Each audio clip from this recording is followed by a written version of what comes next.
Hello everyone, let's learn how to do text behind person in CapCut. If you really want the text added to the video to be large but not cover anything, you can try putting the text behind a person, so follow my steps and learn how to do it.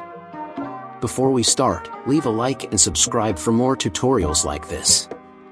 First open CapCut app, and add a video, and download this video from pixels.com. This site have free photos and videos.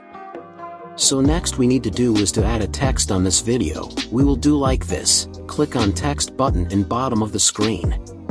After that tap on add text button in the bottom of the screen, and type what you want. I will type tutorial, and add font and color what you want. Then add an animation you want. For me the most beautiful is fade, and I will add that.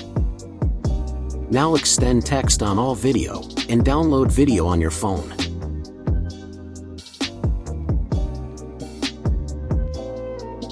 Next step is to add this video we are downloaded before.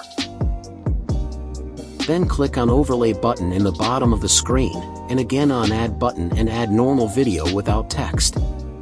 Now zoom in overlay video on full screen, and on the bar in the bottom scroll to right to find cutout, and when you find click on it. Now wait a couple of seconds or minutes, and this will remove background from overlay video, and that is it, you are finished. So thanks for watching, see you in the next video, goodbye.